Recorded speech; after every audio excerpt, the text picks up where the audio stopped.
조갑제 TV 시청자 여러분 안녕하십니까. 2023년 1월 13일 오후 5시 40분입니다. 방금 윤석열 대통령이 나경원 전 의원을 저출산 고령사회위원회 부위원장과 기후환경대사직에서 해임했습니다.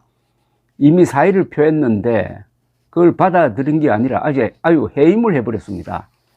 김은혜 홍보수석은 용산 대통령실 브리핑에서 해임했다고 밝혔습니다. 나 전 의원은 대리인을 통해 저출산 고령사회위 부위원장 사직서를 제출을 했지만 윤 대통령이 사표를 수리하는 대신에 해임한 겁니다. 대통령실 관계자는 윤 대통령이 종합적으로 고려하여 해임을 결정했다고 했습니다.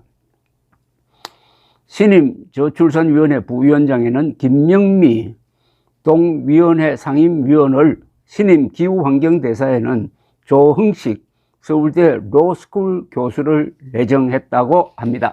나경원 전 의원을 저출산대책위원회 부위원장직에서 해임했다는 것은 윤석열 대통령이 감정적으로 반응을 하고 있는데 뭔가 좀 괘씸하다 이렇게 느끼는 듯합니다.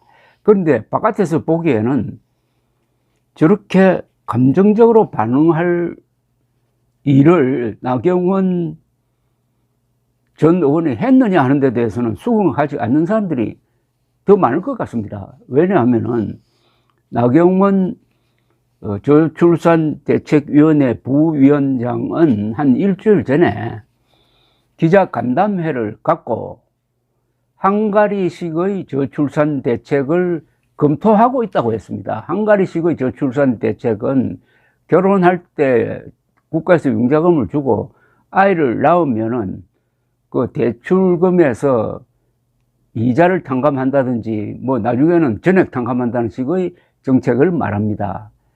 근데 그걸 검토하고 있다고 했고 그걸 무슨 채택한 것도 아니고, 더구나 저출산대책위원회 위원장은 윤석열 대통령이거든요. 근데 여기에 대해서 윤석열 대통령의 지시를 받은 대통령실이 너무나 민감하게 반응을 했습니다. 무슨 큰 사건이나 난 것처럼 갑자기 기자회견을 자청을 해가지고 부적절하다라는 이야기를 했더니 나경원 전 의원은 어떻게 받아들였느냐 하면은, 당대표 출마를 견제하는 것이구나.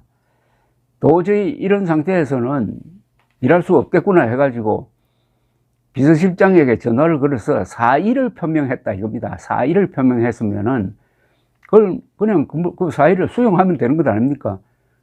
그런데 해임을 했다는 겁니다. 보통은 무슨 잘못을 저질렀을 때, 사표를 쓸 때 그걸 사표를 받지 않고 해임하는 것은 상당히 말하자면 징계한다는 그런 의미가 포함되어 있거든요.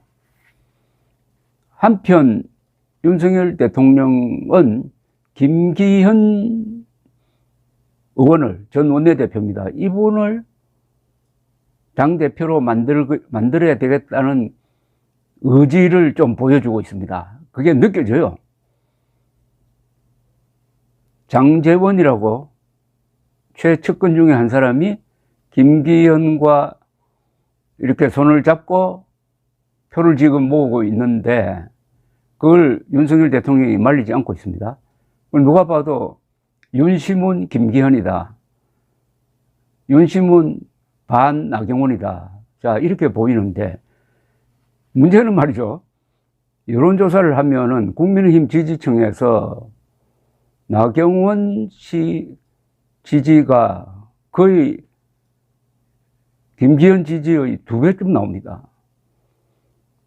일반 국민 상대로 하면은 유승민이 1등이고 국민의힘 지지층으로 좁히면은 나경원이 1등입니다. 국민의힘 지지층과 국민의힘 당원들의 성향이 비슷하다고 본다면은 지금 전당대회 해가지고 표결하라고 하면은 나경원 씨가 당선될 가능성이 많아요. 당대표로. 자, 지금부터 이제 무리가 가해질 가능성이 많은데, 우선 나경원 전 의원에 대한 비토 의사를 분명히 했으니까 출마하든 안 하든 당원들이 알아서 할 것이다. 윤석열 대통령은 이렇게 생각하게 될 것입니다. 그러나 언론이 야 이거 너무한다. 오히려 나경원에 대한 동정심이 커지면은 당원들의 생각도 좀 복잡해지지 않을까 하는 그런 느낌이 듭니다. 이제 나경원 전 의원의 거취가 매우 중요하게 되었습니다. 아니 중요하게 된 게 아니라 큰 뉴스가 되었습니다. 정치인은 사실 이런 논쟁의 한복판에 있는 걸 즐깁니다. 나경원 전 의원도 오랜만에 언론의 집중 조명을 받게 되었습니다. 속으로 잘 됐다고 생각할지 모릅니다.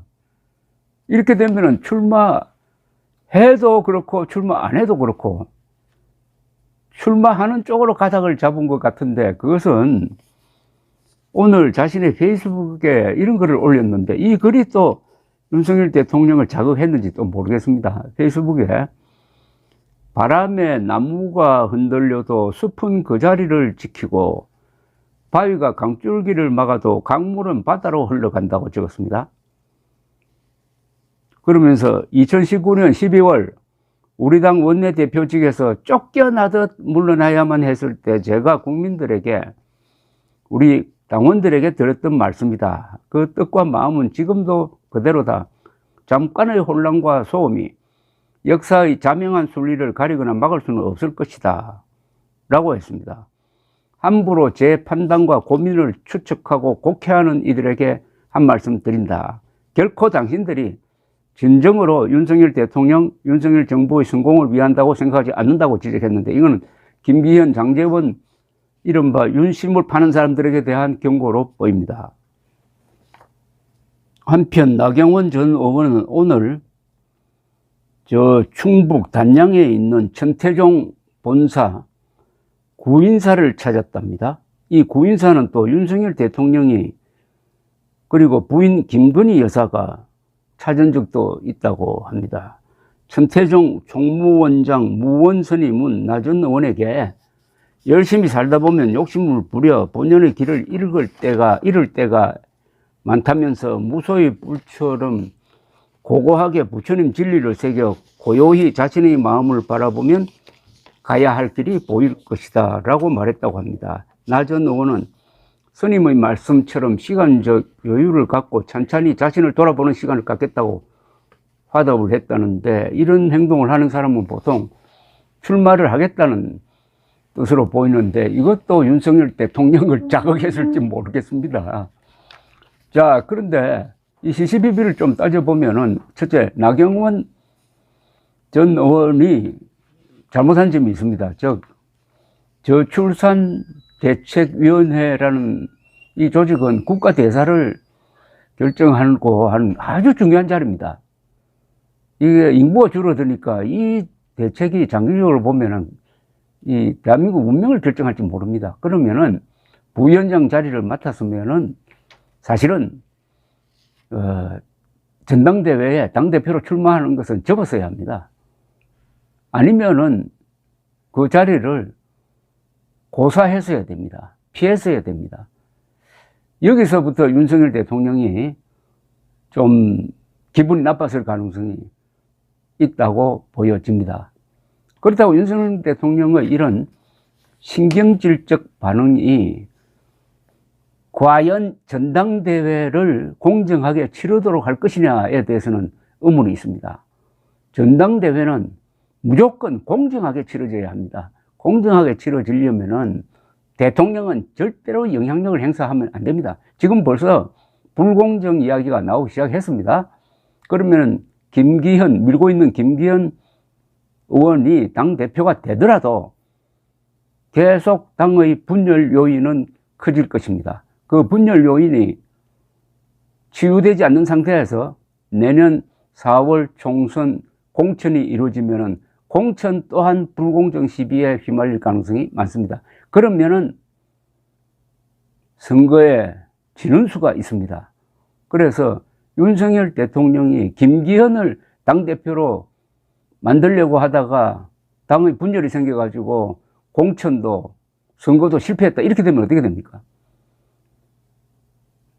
4월 선거에서 과반수를 국민의힘이 확보하지 못하면은 그 나머지 3년은 어떻게 이 나라를 이끌까 하는 그런 안타까운 생각이 듭니다. 그래서 저는 이 문제가 불거질 때부터 윤석열 대통령이 빨리 전당대회 불개입 선언을 했어야 되는데 상당히 좀 늦은 느낌이 든 상태에서 계속 잘못 끼워진 단추가 그 밑으로 쭉 연결이 돼 가지고 우스꽝스러운 옷을 입는 전당대회가 되지 않을까. 전례가 있잖아요.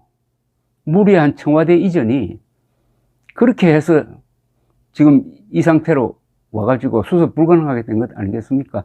감사합니다.